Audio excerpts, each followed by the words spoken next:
Tick বাজে, কেউ কি জানে সেই ঘড়িটা লাগবে কয়দিন কাজে। সময় নিয়ে আমি গল্পটা গজলটা বলতেছি। সময়, টাইম, সময় কি কারোর জন্য অপেক্ষা করে? টিক টিক টিক টিক যেই ঘড়িটা বাজে, ঠিক ঠিক বাজে, কেউ কি জানে সেই ঘড়িটা লাগবে কয়দিন কাজে। ঝকঝক ফক ফক করে যতদিন ঘড়ির চেহারা, ততদিন তারে কিনতে চায় যে খরিদ্দারেরা। সময় মতো সময় দিলে সবখানে বিরাজে, কেউ কি জানে সেই ঘড়িটা লাগবে কয়দিন কাজে। টিক টিক টিক টিক যেই ঘড়িটা বাজে, ঠিক ঠিক বাজে, কেউ কি জানে সেই ঘড়িটা লাগবে কয়দিন কাজে। ইন্না খলাকনাকুম মিন যাকারিন ওয়া উনসা ওয়া জাআলনাকুম শুউবান ওয়া ক্বাবাইলা লিতাআরাফু ইন্না আকরামাকুম ইনদাল্লাহি আতকাকুম। আমি তোমাদেরকে এক নর এবং নারী থেকে সৃষ্টি করেছি, এরপরে বিভিন্ন বংশ বিস্তার করে দিয়েছি, বিভিন্ন গোত্র করে দিয়েছি, ভাষা করে দিয়েছি। নওগাঁর ভাষা, নওগাঁ সদরের ভাষা আর নজিপুর পোরশার ভাষা কি একরকম না দুই রকম? একরকম না দুই রকম? জেলা কয়টা? আসলে জেলা কয়টা বলেন? এটা কি বিল পার হলাম আজকে? হ্যাঁ, হাসাই গাড়ি বিল পার হলাম। আর একটা বিল আছে সাপাহারের দিকে, হলো জবাই বিল। ওখানে সব জবাই করে। ওই জবাই বিলের মানুষগুলো কথা বলতে নিয়ে সিন পারে না, সালাম দিতে নিয়ে কয় আসসালামু আলাইকুম। আগে সালায়ের পরে দুলাভাই, স উচ্চারণ হয় না, পারে না। একই জেলা, দেখবেন তাদের ভাষা একরকম, আপনার ভাষা একরকম। কেন দিয়েছেন? আপনি হলেন হাসাই গাড়ি না, হাসাই গেল এলাকার মানুষ, আর তারা হলো জবাই বিলের মানুষ। এই দুটাকে নিশ্চিত করার জন্য, দুটাকে ফাইন্ড আউট করার জন্য, স্পষ্ট করার জন্য আল্লাহ রাব্বুল আলামিন ভাষাকে চেঞ্জ করে দিয়েছেন।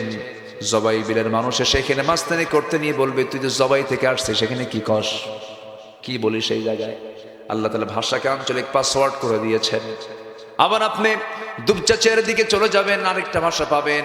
আক্কেলপুরে পাবেন, যাবেন আরেকটা ভাষা পাবেন। ওখানে কোনো ব্যাককেল নাই, সব ওখানে কি বলেন, আক্কেলওয়ালা মানুষ। রংপুরে যাবেন, সেখানে আরেকটা ভাষা পাবেন। এরপরে নোয়াখালী যাবেন, আরেকটা ভাষা পাবেন। লক্ষ্মীপুরে যাবেন, আরেকটা ভাষা পাবেন। ভোলা যাবেন, আরেকটা ভাষা পাবেন। চট্টগ্রাম যাবেন, আরেকটা ভাষা পাবেন। হাজারো ভাষার বৈচিত্র্যময় রূপ কেন দিয়েছেন? মহান রব্বুল আলামিন এই জন্য দিয়েছেন। বিভিন্ন জাত দিয়েছেন, বিভিন্ন বংশ দিয়েছেন, এটাকে একে অপরকে চেনার জন্য, পরিচয় করার জন্য। তবে হ্যাঁ, এগুলো কোনো কিছু আমাকে মূল্যায়ন করবে না, আমার কাছে এগুলো মূল্যায়ন পাবে না। আমার কাছে মূল্যায়ন পাবে হলো যে বান্দা তাকওয়া অবলম্বন করে ঈমান আনতে পেরেছে। জোরে কোন সুবহানাল্লাহ। তাহলে প্রথম হলো কি আনা, বলেন তো, জোরে বলেন, কি আনতে হবে? ঈমান আনতে হবে। আমার ঈমান এনেছি না পাইছি? ওই বাচ্চাগুলো কই যায়? ও টিচার চলে গেছে, হুজুর চলে গেছে, ছাত্র থাকবে না। ওদের আবার ফজরের আগে উঠতে হবে, ফজরের আগে তাদের পড়া আছে না, তারা চলে যাচ্ছে। যাক, আমার দিকে তাকান এখন। তাহলে ঈমান আমরা পাইছি না ঈমান এনেছি আমরা? বলেন তো, বলেন বলেন। পাইছি আমরা, ঈমান আনি নাই। ভালো করে ঈমান আনতে হবে,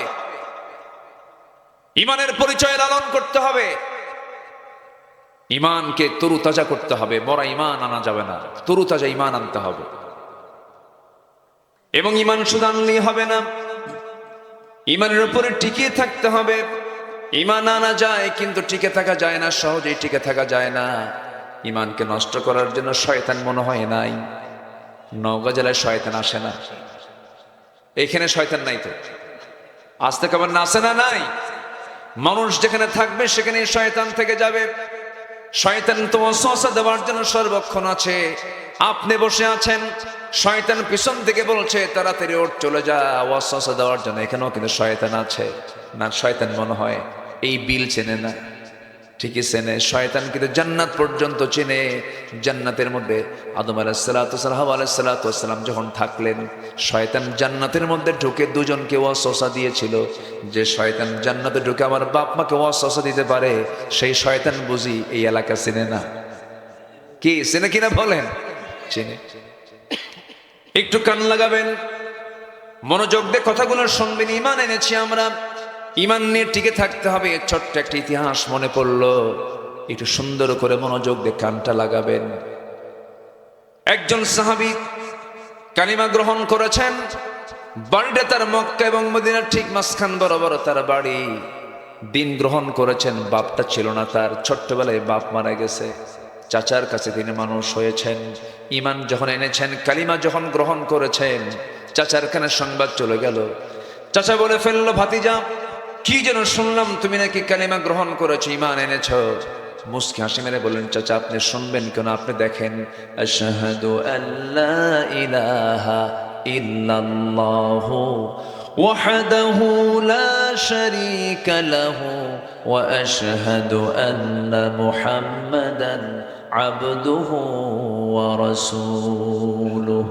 হেদায়েতের মালিককে আরো জোরে, আরো জোরে, আরো জোরে। আমাকে হেদায়েত দিতে পারেন তিনি আমার কে? এই জন্য হেদায়েত চাইতে হবে কার কাছে? এক সময় না সব সময়। ইহদিনাস সিরাতাল মুস্তাকিম, প্রত্যেক নামাজে এই দোয়া আছে না নাই? আছে। আল্লাহর কাছে হেদায়েত চাইতে এবং বলতে হবে, আল্লাহ জীবনের শেষ নিঃশ্বাস থাকা পর্যন্ত আমাকে হেদায়েতের উপরে রেখে দিও। আল্লাহর কাছে রোনাজারি করে কাঁদতে হবে। আমার বন্ধুগণ, ওই সাহাবী যখন কালিমা পড়েছেন, চাচা শোনার সঙ্গে সঙ্গে বলতেছে, তুই এতিম ছিলে, তোরে দেখলাম আমি, আমার সম্পত্তি তোর নামে লিখে দিয়েছি। তুই কি জানিস ঈমানের কারণে তোর কত বড় ক্ষতি হতে পারে? কি চাচা কি বলবেন আপনি বলেন? সমস্ত সম্পত্তিগুলো তোর থেকে আমি জোরপূর্বক নিয়ে নেব। মুস্কি হাসি মেরে সেই সাহাবী বলছেন, চাচা জোরপূর্বক নেওয়া লাগবে কেন? কারণ এই দুনিয়ার সকল সম্পত্তির চাইতে আমার কাছে সবচেয়ে বড় সম্পত্তি হলো আমার ঈমান। জোরকান সুবহানাল্লাহ। ঈমান এনেছি আমি। ও চাচা, আপনার জোর করে আমার কাছ থেকে সম্পদ নিতে হবে না, সব জমিগুলো আপনাকে আপোষই দিয়ে দিলাম, সম্পদগুলো দিয়ে দিলাম। চাচার রাগ কমলো না। চাচা খেপে গিয়ে রেগে গিয়ে থাপ্পড় মেরে তার জামাটা টান মেরে ধরে টেনে ছিঁড়ে তাকে শরীর থেকে কাপড়টা বিচ্ছিন্ন করে ফেললো। এরপরে এক পর্যায়ে লুঙ্গিটাও খুলে নিল, উলঙ্গ করে ঘর থেকে বের করে দিল। উলঙ্গ হয়ে তাকে ঘর থেকে যখন বের করে দিয়েছে, তিনি চোখ বন্ধ করে দৌড় মেরেছেন। মার দরজায় গিয়ে বলছে, মা দরজা খোলো। দরজা খোলা মাত্রই ওই সাহাবী বলছেন, মা আমার দিকে তাকায়ও না, দিন গ্রহণ করেছি, ঈমান এনেছি, এই কারণে আমার চাচা আমার শরীর থেকে লুঙ্গিটা পর্যন্ত খুলে নিয়েছে। মা দেখো তো ঘরের মধ্যে কোনো চাদর আছে কিনা, কোনো কাপড় আছে কিনা, আমার সতরটা ঢাকা দরকার। ছোট্ট এক খণ্ড কাপড় দেওয়া হলো, সেই কাপড় দিয়ে তার সতর ডেকে নিয়া এবার বলছে, মা পৃথিবীর কোনো দরবার ভালো লাগে না, আমার কাছে নবীর দরবার ভালো লাগে। আমি নবীর দরবারের দিকে রওনা দিলাম। রওনা দিয়ে যখন তিনি রাতের বেলা যখন রওনা দিয়েছেন, খালি গায়ে, শুধু গায়ে একখান, গোটা দেহে একখানা সতর ঢাকার জন্য কাপড় আছে। আরবের দেশে বছরে 1 থেকে 1.5 মাস 2 মাস পর্যন্ত প্রচন্ড শীত থাকে, হাড় কাঁপানো শীত। সেই শীত আমার দেশেও হয় না, এমন হাড় কাঁপানো শীত। সেই শীতের ভিতরে এই সাহাবী, ধনী সাহাবী ছিলেন, দিন গ্রহণ করার কারণে গরিব হয়ে গেছেন, সব নিয়ে নিয়েছে। নগ্ন দেহে শুধুমাত্র সতরটা ঠেকে রওনা দিয়েছেন, থরথর করে কাঁপতেছেন। নবীর বাড়িতে পর্যন্ত পৌঁছে গেলেন, দরজায় গিয়ে নক করলেন। নবীজি দরজা খুলেই দেখেন নগ্ন দেহে কে যেন সামনে দাঁড়ানো, কিচ্ছু বললেন না। ভিতরে চট করে চলে গেলেন। ভিতরে গিয়ে আমার নবীর যত কাপড় ছিল, সবচেয়ে পছন্দের 2টা জুব্বা আমার নবীজি হাতে বহন করে নিয়ে এসে বলছে, যুবক আগে কাপড়টা গায়ে পড়ো, দেহটা ঢেকে নাও, এরপরে তুমি আমার সঙ্গে কথা বলো। নবীর পরনের দেহটার জুব্বাটা তার গায়ে রাসূল পড়ায়া দিলেন। এরপরে বলছেন, যুবক তুমি কি বলবে বলো। হুজুর দিন গ্রহণ করেছি, আমার চাচা আমার দেহ থেকে লুঙ্গি পর্যন্ত খুলে নিয়েছে।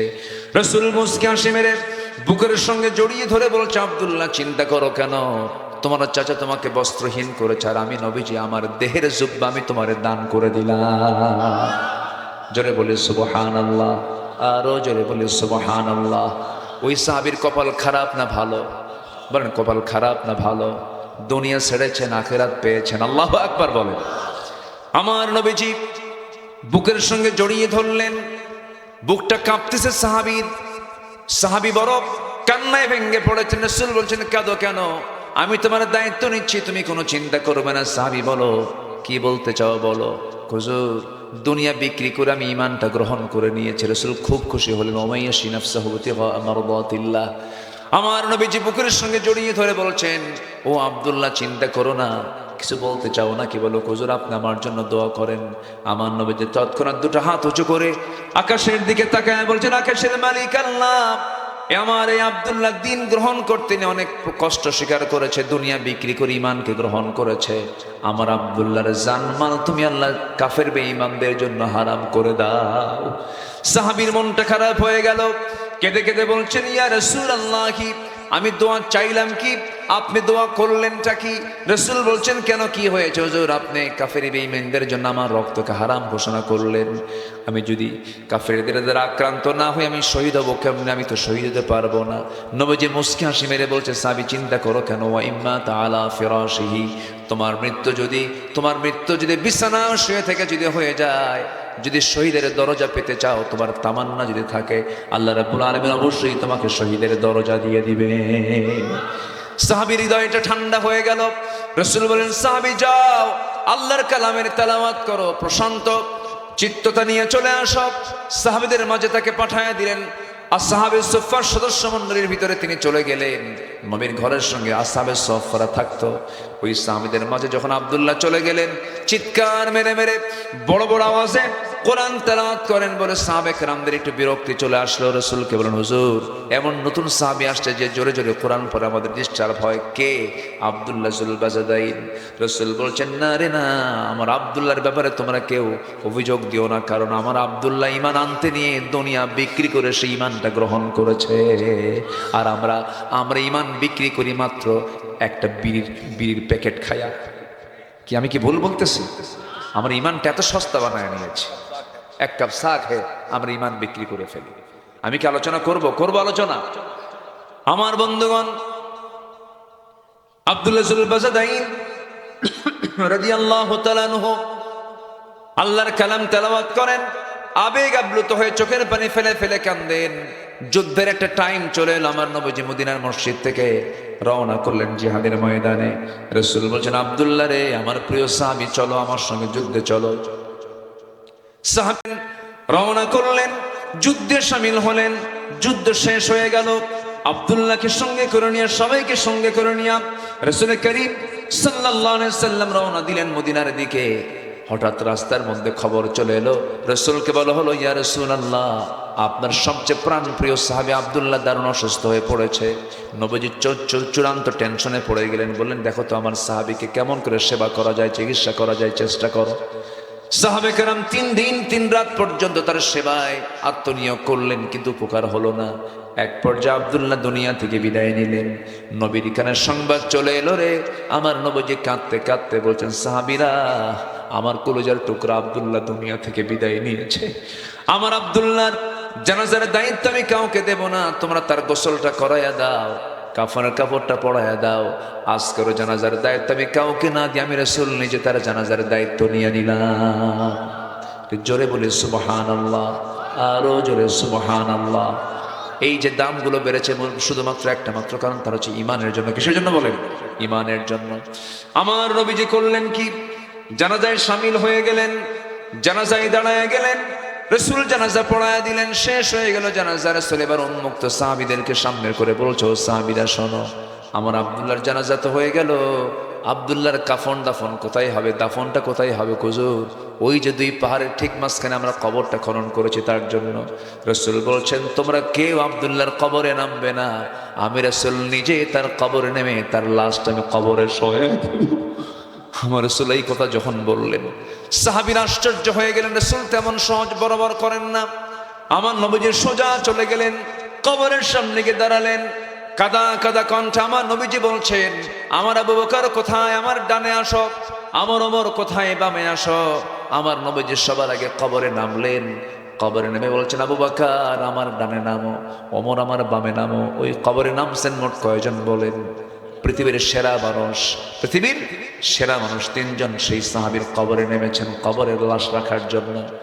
আমার নবীজি কবরের ঠিক মাঝখানে দাঁড়ায়া হাত দুইটা আগায় দিলেন, বরকতের হাত আগায় দিয়ে বলছে, সাহাবীরা আমার প্রিয় আব্দুল্লাহর লাশটা আমার হাতে তুলে দাও।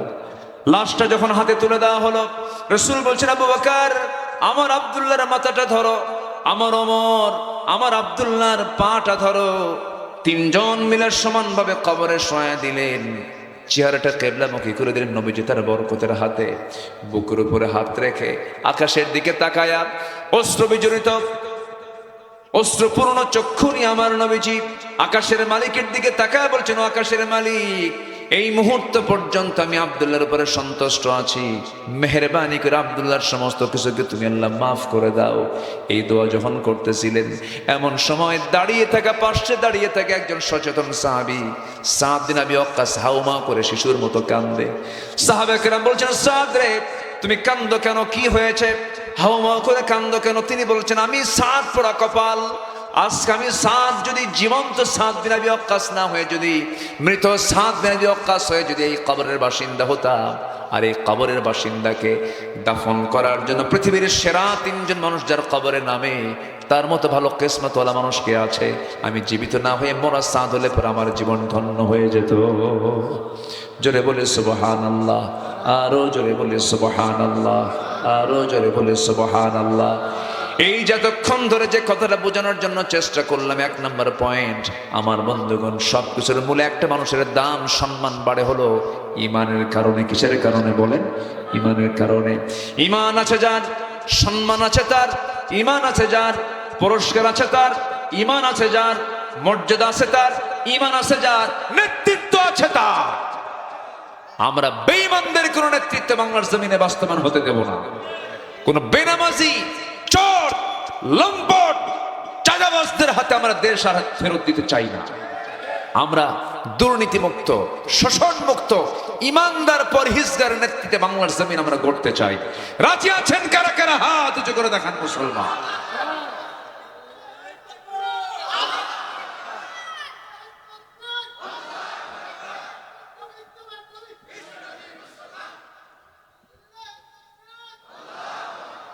আল্লাহ কবুল করুন, আল্লাহ কবুল করুন।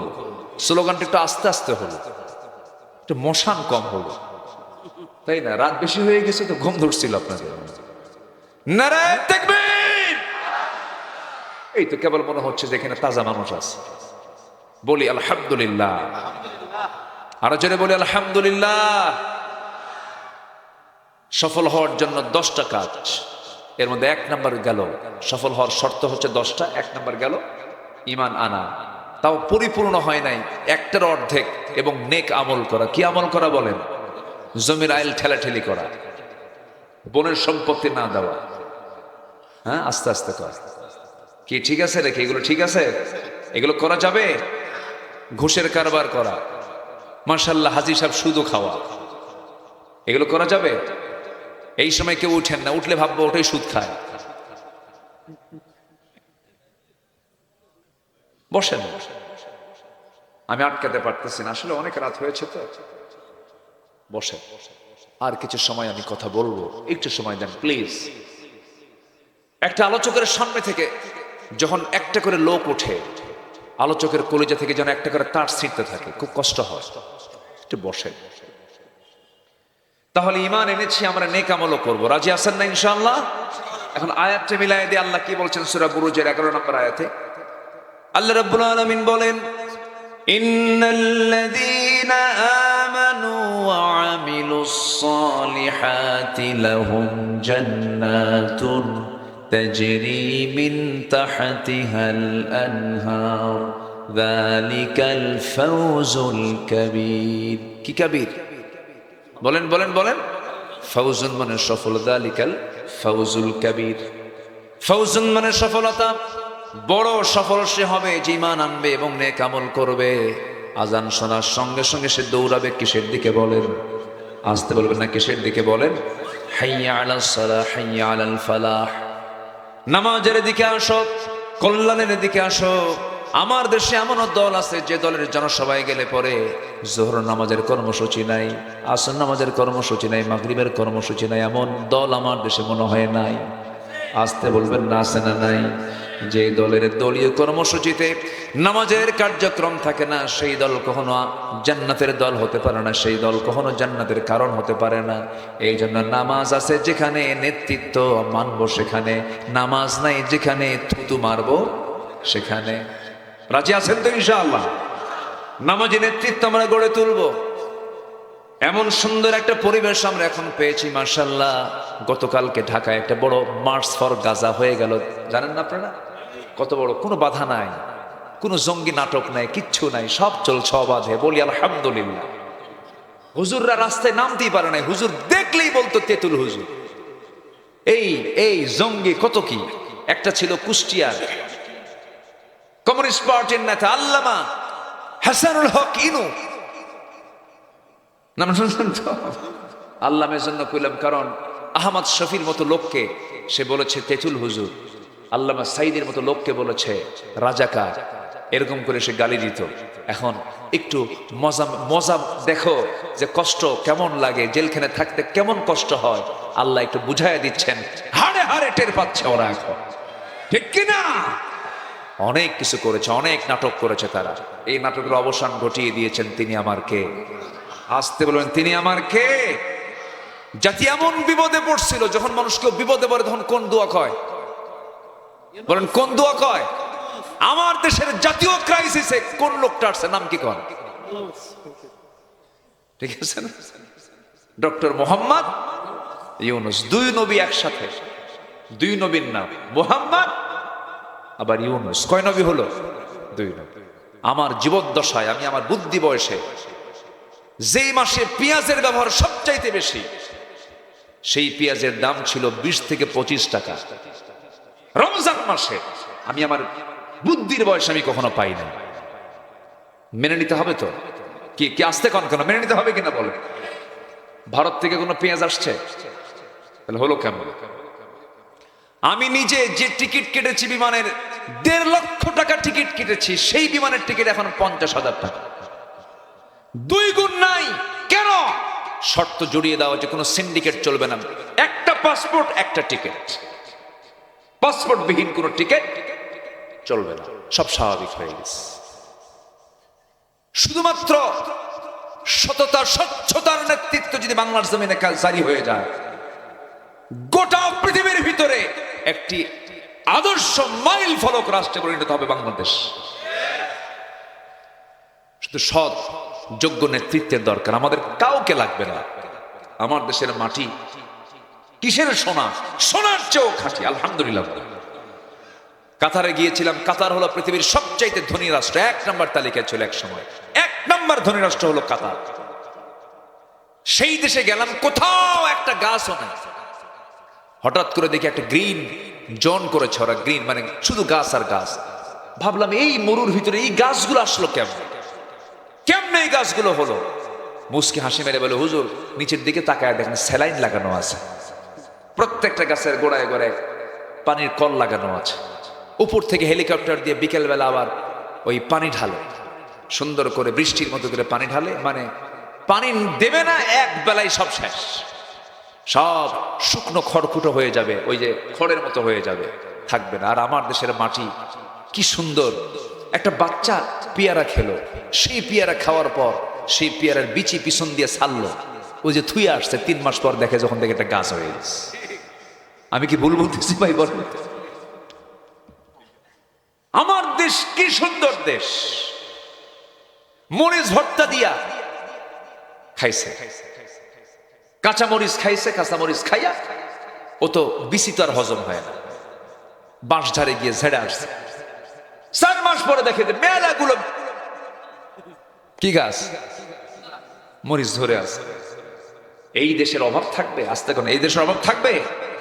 শুধু আমার দেশে শুধু চুরি বন্ধ করতে হবে। চুরি এই 16 বছরে যে চুরি করে তারা দেশের টাকা বাইরে পাচার করেছে, ওদের নেতৃত্ব দেওয়ার চুল পরিমাণ কোন অধিকার থাকতে পারে না। দেশপ্রেম ওদের মানায় না। রাগ করতেছেন নাকি? রাগ করলেও কোনো যায় আসে না। জেল খাটছি, কোনো দোষ ছিল না, ওয়াজ করছি, হক কথা বলছি, মাহফিল থেকে ধরে নিয়ে চলে গেছে, আমাকে লক্ষ্য করে গুলিও করা হয়েছে, অনেক কিছু করেছে, গ্রেফতার করে থানায় নিয়ে গেল। ওসি কান্দে, বললাম আপনি কান্দেন কেন? চোখে পানি, হুজুর বদদোয়া দিয়েন না। বললাম বদদোয়া দেব না তো ধরছেন কেন? হুজুর উপায় নাই, চাকরি চলে যাবে, বউ বাচ্চা আছে, চাকরি বাঁচান তো ফরজ। আমি বললাম ইমান বাঁচান তো নফল। শেষমেশ ধরে নিয়ে জেলখানায় ঢুকায় দিল। জেলখানায় ঢুকলাম, গোটা দুনিয়াই তো জেলখানা। ঢুকলাম জেলখানায়, ঢোকা মাত্র এদিকে এক বুড়া চাচার বয়স প্রায় 80 বছর বয়স, আমার দিকে তাকায়া লম্বা একখান সালাম দেব, হুজুর আপনি জেলখানায় ঢুকছেন? খুব খুশি হলাম। তো বললাম জেলখানায় ঢুকলে কেউ খুশি হয়? চাচা এটা কেমন বললেন? কি বাবা, ওয়াজ শুনতে যাই তোমার বহু মাহফিলে, এত চেষ্টা করে একবার মোসাফা করব, এই চান্স পাই নাই। এত সুন্দর আল্লাহ চান্স দিয়ে দিছে, জেলখানায় থাকে।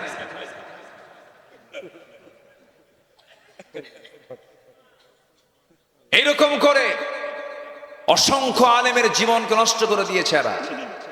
আল্লামা সাঈদীর মতো জীবনকে তিলে তিলে জেলখানায় রেখেও তাদের রাগ মেটে নাই। দিল্লির প্রেসক্রিপশনে চিকিৎসার নাম করে ফাঁসির মঞ্চে ঝুলিয়ে মেরেছে তাকে। ফাঁসির মঞ্চে ঝুলিয়ে না মারতে পারলো, তাকে বিষ প্রয়োগ করে তাকে হত্যা করা হয়েছে।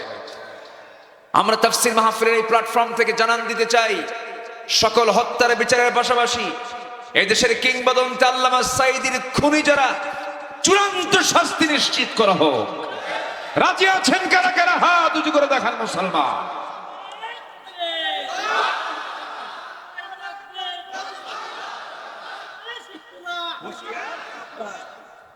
আল্লাহ কবুল করুন, যারা বলি আমিন। সম্মানিত ভাইয়েরা, হ্যাঁ লিক লিক, ওই তো সম্মানিত ভাই, এটাই তো কথা। ওলামায়ে সু ছিল, ওলামায়ে সু, ওলামায়ে সু জঘন্য। এই পৃথিবীর ইতিহাসে কোথায় এমন রেকর্ড নাই। একটা দেশের শীর্ষ নেতৃত্ব সেও পালায়, মসজিদের খতিবও পালায়। ঠিক আছে কিনা? আজ পর্যন্ত বাইতুল মুকাররমের খতিব খুঁজে পাওয়া যাচ্ছে না, উনি নিখোঁজ। সম্মানিত ভাই, বড় বদনসিব আমাদের, আলেম নামের কিছু কলঙ্ক তারা বিক্রি হয়ে গিয়েছিল 16 বছরে। ঠিক আছে না চাচা? বিক্রি হয়েছিল, কিন্তু কেউ বিক্রি হয়নি, কেউ বিক্রি হয়নি। হাসি মুখে দিয়ে ফাঁসির মঞ্চ পর্যন্ত গিয়েছেন, কারোর সামনে তারা মাথা নত করেন নাই। ঠিক কিনা বলেন? যুগে যুগে মুনাফিক ছিল, আছে, থাকবে, ইমানদারকে চেক করার জন্য। মুনাফিকরা আছে না নাই? আছে। মন খারাপের কোনো কারণ নেই, এগুলো হতাশার কোনো দিক নয়, মুনাফিকরা থাকবে। সম্মানিত ভাইয়েরা, 1 নাম্বার চলে গেল। নাম্বার 2, ওই 1 নাম্বার নাম্বার আর ফুরাচ্ছে না, বহু আলোচনা তো। নাম্বার 2, আমরা পিউরিটি নিয়ে আসবো, পরিশুদ্ধতা নিয়ে আসবো, ফ্রেশ, কোনো ভেজাল নিয়ে আসা, কোনো ক্যান্সার ঢোকানো যাবে না ইমানের মধ্যে। নফসটাকে করবো আমরা পরিশুদ্ধ। জোরে বলি ইনশাআল্লাহ, আর জোরে বলি ইনশাআল্লাহ। নফসের রোগ আছে না নাই? নফসের রোগ হলো নিজের বউ দেখে না, খালি অন্যের বউয়ের দিকে চায় থাকে। এরকম আছে না নাই বলেন তো? এটা যে কিসের রোগ বলেন? নফসের রোগ। অন্যের বউ দেখতে হবে না নিজের বউ দেখতে হবে? নিজের বউ। অন্যের বউ শুধু দেখে, নিজের বউর দিকে তাকায় বলো তোর একটা চেহারা হলো। অন্যের বউর দিকে তাকালে কি নিজের বউর চেহারা ভালো লাগবে? লাগবে না। নিজের বউকে সুন্দর দেখতে হলে পৃথিবীর সব বউয়ের দিকে তাকানো বন্ধ করতে হবে। এর মধ্যে মজা আছে, এর মধ্যে তৃপ্তি আছে। চোখের হেফাজত করতে হবে, সমস্ত অঙ্গ প্রত্যঙ্গের হেফাজত করতে হবে। সফল হওয়ার জন্য 9টা গুণ, 7টা গুণ দরকার। যারা পারেন ঠোঁট মিলিয়ে বলুন, قد أفلح المؤمنون الذين هم في صلاتهم خاشعون والذين هم عن اللغو معرضون والذين هم للزكاة فاعلون والذين هم لفروجهم حافظون সফল হলো 7 ধরনের, 7টা কাজ আছে যার সফল ব্যক্তি সে কয়টা কাজ বলেন? আস্তে কয়টা কাজ বলেন? 7টা কাজ। কদ আফলাহাল মুমিনুন, ওই সমস্ত মুমিনরা সফল যার মধ্যে 7টা কাজ থেকে যাবে, 7টা গুণ থেকে যাবে। সবাই নোট করে নেন, মুখস্থ করে নেন। নাম্বার 1 হলো যারা নামাজকে রেগুলার করবে। নাম্বার 2 হলো যারা কথা বাজে কোনো কথা মুখ থেকে বের করবে না, অযাচিত কোনো কথা মুখ থেকে বের করবে না। নাম্বার 3 হলো যারা তাদের যাকাতটা ঠিক মতো আদায় করবে। নাম্বার 4 হলো লজ্জাস্থানের যারা হেফাজত করবে। নাম্বার 5 হলো আমানত যারা ঠিক রাখবে। কি ঠিক রাখবে? আমানত। রাষ্ট্র ক্ষমতা পাওয়া একটা কি বলেন? জোরে বলেন, জোরে বলেন, জোরে বলেন। যিনি রাষ্ট্রপতি তার দায়িত্ব বেশি না যে জনগণ তার দায়িত্ব বেশি? বলেন কার দায়িত্ব বেশি? বেশি প্রশ্ন হবে জনগণকে না রাষ্ট্রপতিকে? হ্যাঁ, এই চিন্তা মাথায় থাকলেই তো তখন ভালো হওয়া যায়। সাইয়েদনা ওমর ফারুক রাদিয়াল্লাহু তাআলা আনহু অর্ধ দুনিয়ার শাসনকর্তা, গোটা দুনিয়ার অর্ধেক পৃথিবী তিনি চালান, অথচ রাতের বেলা ঘুমাতে পারেন না। তাকে প্রশ্ন করা হলো ঘুমান না কেন? তিনি কেঁদে কেঁদে বলেন, ঘুমাবো কেমনে, আমার টেনশন হয় ফোরাতের তীরে একটা কুকুর যদি অনাহারে মারা যায়, ইরাকের রাস্তা খারাপের কারণে ওই গর্তের মধ্যে উটের পা পড়ে যদি উটের পা ভেঙে যায়, উটের পা কেন ভাঙলো, কুকুর কেন অনাহারে মারা গেল, এর জন্য কিয়ামতের দিন আল্লাহর সামনে আমাকে আসামির কাঠ গড়ায় দাঁড়িয়ে তারা জবাব দিতে হবে। আজকে ফিলিস্তিন একটা মৃত্যুপুরী হয়ে আছে, একটা ভয়ঙ্কর জ্বলন্ত অগ্নিকুণ্ড হয়ে আছে। গোটা পৃথিবীর মুসলমানদের কোনো নজর নাই। 56টা মুসলিম কান্ট্রি, আজকে 56টা লাগবে না, মাত্র 5টা দেশ যদি আজকে একত্রিত হয়ে যদি একটা হুঙ্কার দিত, আজকে ইসরায়েলের 1,52,00,000 ইহুদি সব ধুলাই মিশে যেত। আসতে কন কেন? ঠিক কিনা? 1,52,00,000 ইহুদি, 1,52,00,000, যা আমাদের বগুড়া, রংপুর, রাজশাহীতে যে লোক, এই লোকের সংখ্যা হলো গোটা পৃথিবী জুড়ে ইহুদিদের মাত্র 1,52,00,000 মানুষ। আমাদের 3 জেলা 4 জেলার সমান এদের জনসংখ্যা। এই সামান্য জনগোষ্ঠী আজকে গোটা পৃথিবীর মুসলমানকে নাচাচ্ছে। আজকে সেই জায়গায় 200 কোটি মুসলমান, 200 কোটি মুসলমানের হাতে অস্ত্র নেওয়া লাগবে না, শুধু মুখের থুতু যদি মারতো সবগুলো উড়ে যেত। চুপচাপ থাকে, কেউ কোনো কথা বলে না। আমাদের কথা বলার প্রয়োজন আছে না নাই? যে যেখানে আছি আমরা জাতিসংঘের কাছে স্পষ্ট ভাষায় জানান দিতে চাই, আমরা ওআইসির কাছে, ওআইসি হচ্ছে মুসলিম দেশগুলোর একটা organisation of Islamic conference, OIC. আর আমি কি কই জানেন? ও আইসি, ও ঠিক আছে আমি দেখবো, ওই দেখতেইছে, কোনো ফলাফল নেই। আমরা প্রেজেন্ট ওয়ার্ল্ড আল্লাহর কাছে দোয়া করে, আল্লাহ তুমি ওমর ফারুকের মতো একজন নেতা আমার দেশ, আমার এই পৃথিবীতে পাঠিয়ে দাও। জোরে বলি আল্লাহুম্মা আমিন, আরো জোরে আল্লাহুম্মা আমিন। রাতের বেলা তিনি ঘুমান না, জনগণকে দেখতে যান। প্রথম খলিফা সাইয়েদনা আবু বকর রাদিয়াল্লাহু তাআলা আনহু খালি পায়ে হাঁটতেছেন রাতের বেলা। কি পায়ে বলেন তো? খালি পায়ে। একজন খলিফা, রাষ্ট্রপতি খালি পায়ে হাঁটে, তাও কোন রাস্তা? যে রাস্তায় পাথর, এবড়ো থেবড়ো রাস্তা, সেই রাস্তায় তিনি খালি পায়ে হাঁটতেছেন। পা ফেটে যেতে পারে যে কোনো মুহূর্তে পাথরের আঘাতে। সাইয়েদনা ওমর ফারুক সামনে পড়ে গেছেন। খালি পায়ে হাঁটেন কেন? সাইয়েদনা আবু বকর কেঁদে কেঁদে বলেন, ভাই ওমর, খালি পায়ে হাঁটার কারণ হলো আমি যদি জুতা পায়ে হাঁটতে যাই, আমার জুতার তলার সাথে পাথরের একটা আঘাত লাগবে, একটা আওয়াজ সৃষ্টি হয়ে যাবে। সেই আওয়াজে যদি আমার দেশের জনগণের ঘুমের যদি ব্যাঘাত হয়ে যায়, কিয়ামতের দিন আমাকে আসামির কাঠগড়ায় দাঁড়িয়ে তারা জবাব দিতে হবে। চিন্তা করে দেখেন তারা জনগণকে নিয়ে কি চিন্তা করেছেন, কি চিন্তা তাদের মাথায় ছিল। রাতের আধারে সাইয়েদনা আবু বকর রাদিয়াল্লাহু তাআলা আনহু প্রত্যেক দিন প্রত্যেক রাত্রিতে একজন মহিলার ঘরে যেতেন। বৃদ্ধা নারী, চোখে দেখেন না, স্বামী নাই, ছেলে নাই, মেয়ে নাই, কেউ নাই, তাকে দেখার কেউ ছিল না, প্রতিবেশী তার। রাষ্ট্রপতি হওয়ার পরও তার এই খেদমত বন্ধ হয় নাই। প্রত্যেক রাত্রি তার খেদমত করে দিয়ে আসতেন, কাপড় চোপড় ধুয়ে দেওয়া, গোসল করানো, তারপরে খাবার দাবারের ব্যবস্থা তিনি করে দিয়ে আসতেন। আমার বন্ধুগণ, সাইয়েদনা ওমর ফারুক একদিন কোন এক রাতের আধারে ওই মহিলার খেদমত করার জন্য দরজায় গিয়ে নক করছেন। বুড়িমা খেদমত লাগবে নাকি? তিনি বলছেন খেদমত একজন করে গেছে। তিনি মনে মনে ভাবলেন এই আরবের এই মদিনার মাটিতে কে আছে তারা খেদমত করার জন্য? দরজায় তিনি আড়ালে দাঁড়ায় আছেন। দেখলেন কে যেন ঢুকলো। প্রথম দিন টের পেলেন না, দ্বিতীয় দিন টের পেলেন না, তৃতীয় দিন তিনি যখন ঢুকেছেন, বের হওয়ার সময় তিনি চট করে তার পিছন দিকে ভাতটা চেপে ধরে দেখেন কেউ না।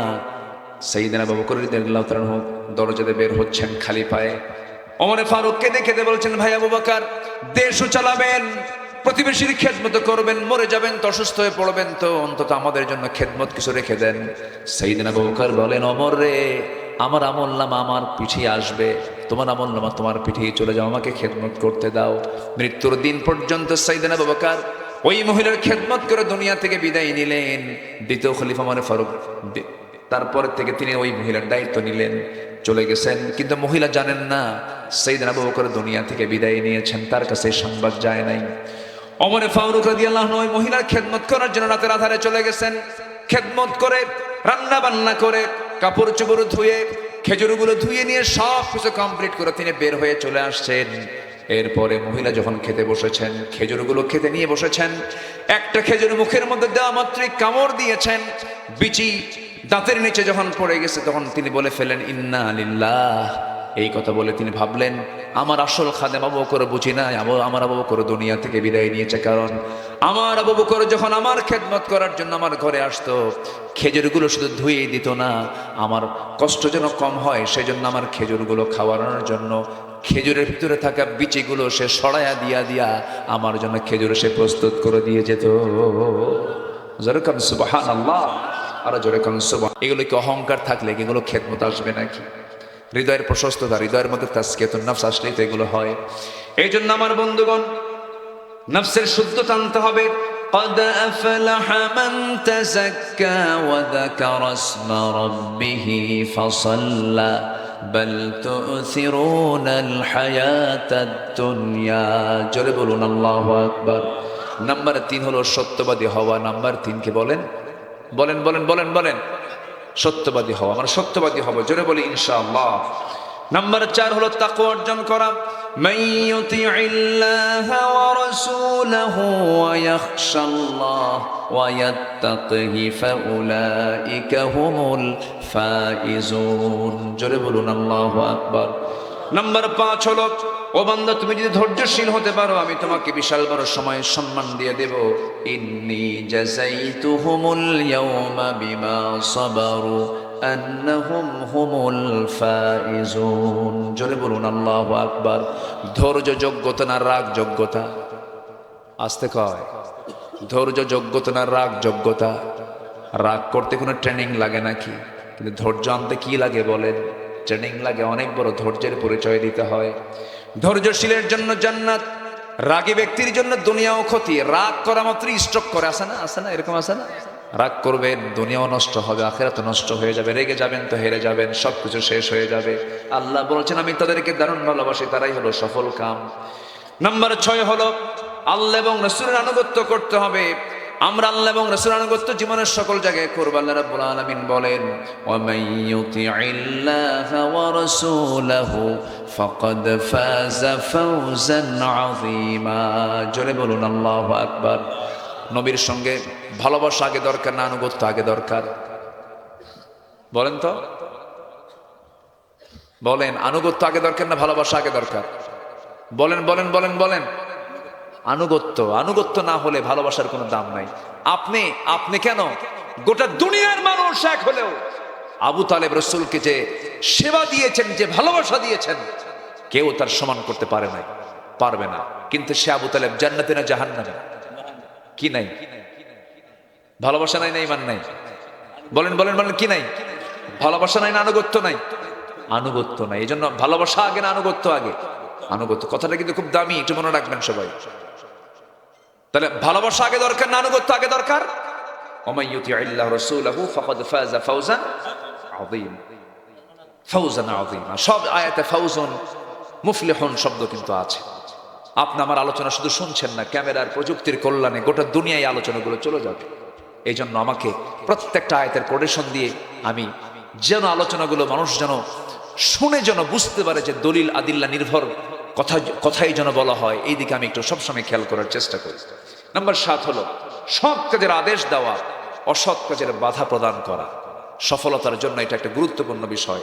আজকে এই জাতি যদি সৎ কাজের আদেশ এবং অসৎ কাজের বাধা দিতে পারতো, এই দেশে কি বেশ্যাবৃত্তির লাইসেন্স পাস হতো? লাইসেন্স থাকতো? থাকতো না। আমরা এই কাজটা করতে পারিনি। আমার আপনার চোখের নাকের ডগায় প্রশাসন, স্কুল, কলেজ, ইউনিভার্সিটির চোখের সামনে, ক্যাম্পাসের সামনে একটা পরপুরুষ পরনারী গাছের গোড়ায় গোড়ায় বসে, উরুর উপরে মাথা দিয়া নারী শুয়ে আছে, ঘন্টার পর ঘন্টা বিড়ি খায়। কি খায়? বাদাম খায়, বিড়ি খায়। প্রশাসন দেখে, কেউ কি কিছু বলে? কেউ কিছু বলে না। এটা কি ইমানদারের লক্ষণ বলেন তো? এটা কি সফলতা? আল্লাহ রাব্বুল আলামিন বলেন, ওয়ালতাকুম মিনকুম উম্মাতুন ইয়াদউনা ইলাল খায়রি ওয়া ইয়া'মুরুনা বিল মা'রুফি ওয়া ইয়ানহাউনা আনিল মুনকার ওয়া উলাইকা হুমুল মুফলিহুন। জোরে বলি আল্লাহু আকবার। সূরা আলে ইমরান 104 নম্বর আয়াত। তওবা করব, নাম্বার 8 হলো তওবা করা। কি করা বলেন? তওবা করা। আল্লাহর কাছে আমরা তওবা করব। দুনিয়াতে কারো কাছে মাফ চাইলে সে বলে শেষ পর্যন্ত ধরা দিলি, খোঁটা একটা মেরে দেয়। কিন্তু আল্লাহ বলছেন, বান্দারে তুই যখন সব পাপগুলো করে যখন আমার কাছে মাফ চাস, আমি আল্লাহ দারুণ খুশি হয়ে তোরে মাফ করে দে। আমরা মাফ চাইবো কার কাছে? সন্তান বাপকে বাপ বাপ বারবার আব্বা আব্বা বলে বারবার ডাকলে পরে বাপ খুশি হয় না, রাগ হয়? এত ডাকি না, না বাপ বারবার বলে খুশি হয়? হ্যাঁ, বারবার ডাকলে খুশি হয়? আব্বা আব্বা আব্বা আব্বা আব্বা খুশি হবে? এত ডাকিস কেন? কি হয়েছে তোর? ঠিক আছে না? কিন্তু আমার আল্লাহ এমন আল্লাহ, যে আল্লাহকে যত বেশি ডাকবেন আল্লাহ তত বেশি খুশি হয়ে যাবেন। সুবহানাল্লাহ, আলহামদুলিল্লাহ, আল্লাহু আকবার। সুবহানাল্লাহ, আলহামদুলিল্লাহ, আল্লাহু আকবার। এই শব্দগুলো দিয়ে যারা জিহবাটা ভেজা থাকে, ওই জিহবা ভেজায় কোনোদিন গীবত আসে না। কি আসে না বলেন? গীবত আসে না। বলেন সুবহানাল্লাহ, আলহামদুলিল্লাহ, আল্লাহু আকবার। এটা দিয়ে আমরা জিহ্বাকে ভিজায় রাখবো। দেখবেন কিছু কিছু বুড়া চাচা আছে গ্রামের ভিতরে, কিছু চার দোকান আছে, 3 মাথার মোড়ে, 4 মাথার মোড়ে, ত্রিমোহনী, চৌমোহনীর মোড়ে কিছু 4 দোকানগুলো আছে। সেই জায়গায় বসে বসে কুটকুট করে বাদাম খায়, চা খায়, বিড়ি খায়, আর গীবত করে। আসে না নাই বলেন? এগুলো করার সময় আমাদের নাই। সর্বক্ষণ এই মুখে জিকির করব। কার জিকির? তওবা করব কার কাছে? কার কাছে তওবা করব? আল্লাহ রাব্বুল আলামিন বলেন, তুবু ইলাল্লাহি জামিআন আইয়ুহাল মুমিনুনা লাআল্লাকুম তুফলিহুন। তওবা কর আল্লাহর কাছে সবাই মিলে, তোমরা সফল হয়ে যাবে। কার কথা বলেন? ওইদিকে মুমিনরা সফল হলো 7 কাজে। 4টা বলেছি। 5 নাম্বার হলো যারা আমানত ঠিক রাখবে। নাম্বার 6 হলো যারা ওয়াদা ঠিক রাখবে। নাম্বার 7 হলো নামাজ দিয়ে শুরু, নামাজ দিয়ে শেষ, যারা নামাজের ক্ষেত্রে যত্নশীল হবে। ওয়াল্লাযীনা হুম আলা সালাওয়াতিহিম ইউহাফিযুন উলাইকা হুমুল ওয়ারিসুন আল্লাযীনা ইয়ারিসুনাল ফিরদাউসা হুম ফিহা খালিদুন। জোরে বলুন আল্লাহু আকবার। এই সমস্ত কাজগুলো হবে যার, আল্লাহ বলছেন আমি আল্লাহ তাকে জান্নাতুল ফিরদাউসের উত্তরাধিকারী বানায়া দেব। জোরে বলি আল্লাহু আকবার। 5 ওয়াক্ত নামাজ পড়বেন কারা কারা? হাত তুলে দেখান দেখি। 5 ওয়াক্ত নামাজ পড়বেন কারা কারা? জোরে বলি ইয়া আল্লাহ, ইয়া রহমান, ইয়া রহিম, ইয়া হাইয়্যু, ইয়া কাইয়্যুম। ইয়া আল্লাহ, আমাদেরকে 5 ওয়াক্ত সালাত আদায় করার তৌফিক তুমি আল্লাহ দিয়া দাও। ইয়া আল্লাহ, চোখের গুনাহ, কানের গুনাহ, মনের গুনাহ, হাতের গুনাহ, পায়ের গুনাহ, সব গুনাহ থেকে আমাদেরকে হেফাজত করো, হেফাজত করো। জোরে বলুন ইয়া রাব্বাল আলামিন। হাত নামান। মাহফিলে অনেক মা বোন আসছেন, আসছেন মা বোনরা আসছেন। মা বোনদেরকে উদ্দেশ্যে একটু বলবো, মাদের জান্নাতে যাওয়া পুরুষের চাইতে কঠিন না সহজ? বলেন বলেন। একজন কিছু কঠিন। এই কঠিন না সহজ? কামাইয়ের দায়িত্ব কার? টাকা কামাইয়ের দায়িত্ব কার? বলেন বলেন। কে যেন করলে ভাবিন না কি কইছে? ছেলের, হ্যাঁ ছেলের, পুরুষের। কামাইয়ের দায়িত্ব হলো পুরুষের। তাহলে মেয়েরা কি কামাই করে খাবে না বসে বসে খাবে? জি, বসে বসে খাবে না। আমরা এখন দোয়া করে দেব, যতটুকু হয়েছে আমরা বলে ফেলি আলহামদুলিল্লাহ। গজল হবে, বলবো ইনশাআল্লাহ, সবকিছু বলবো। তাহলে মেয়েরা বসে বসে খাবে আর পুরুষরা কি করবে? পরিশ্রম করবে। কিন্তু মেয়েরা বলল না, আমরা রাজরানী হব না, আমরা চাকরানী হব। ওরা যদি চাকর হয় আমরা কি হব? চাকরানী। চাকরি নিল হলো রিসেপশনের চাকরি। কেউ ঢুকবে, ওই রিসেপশনে বসে থাকবে। কেউ অনেক সম্মান দিয়েছেন, আপনি অনেক সম্মানে থাকবেন। আপনি দিনটাকে মেনে চলুন, ইসলামকে মেনে চলুন। পর্দায় থাকার তৌফিক আল্লাহ পাক এলাকার মা বোনদেরকে করে দিন। জোরে বলি আল্লাহুম্মা আমিন। পর্দা করা কি? আরো জোরে, পর্দা করা কি? দরজার পর্দা, জানালার পর্দা, না গায়ের পর্দা? গায়ের পর্দা। আল্লাহ পাক মাদেরকে কবুল করুন। জোরে বলি আল্লাহুম্মা আমিন। এই আশাবাদ কামনা করছি। যতটুকু হয়েছে আমরা বলে ফেলি আলহামদুলিল্লাহ। সবে নামাজের মতো করে বসি, নামাজের মতো করে বসি। আল্লাহ তুমি সবার অংশগ্রহণকে তুমি আল্লাহ কবুল করে দাও। একটা সঙ্গীত চাচ্ছে ভাই, সঙ্গীত শুনবেন? কিছু দান আসছে না? জি, একটু বলা দরকার।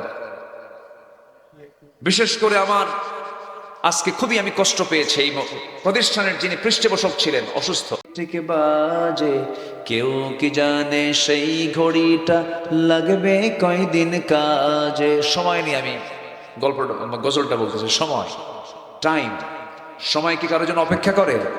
টিক টিক টিক টিক যেই ঘড়িটা বাজে, ঠিক ঠিক বাজে, কেউ কি জানে সেই ঘড়িটা লাগবে কয়দিন কাজে। ঝকঝক ফক ফক করে যতদিন ঘড়ির চেহারা, ততদিন তারে কিনতে চায় যে খরিদ্দারেরা। সময় মতো সময় দিলে সবখানে বিরাজে, কেউ কি জানে সেই ঘড়িটা লাগবে কয়দিন কাজে। টিক টিক টিক টিক যেই ঘড়িটা বাজে, ঠিক ঠিক বাজে, কেউ কি জানে সেই ঘড়িটা লাগবে কয়দিন কাজে। ঝকঝক তক তক জীবন ঘড়ি করে যতদিন, দাম থাকে তার সবার মাঝে বন্ধু ততদিন। মনের মাধুরী মিশিয়ে সাজায় নানান সাজে, কেউ কি জানে সেই ঘড়িটা লাগবে কয়দিন কাজে। যায় যায় যায় যায় দিন চলে যায়, কোরআন পড়লাম না, কত নভেল নাটক দেখলাম, হাদিস বুঝলাম না। ঠিক কিনা? খাইলাম দাইলাম ঘুরলাম শুধু এই দুনিয়ার মাঝে, কেউ কি জানে সেই ঘড়িটা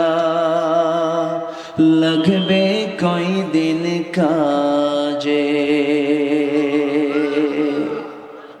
এত আসতে মারহাবা।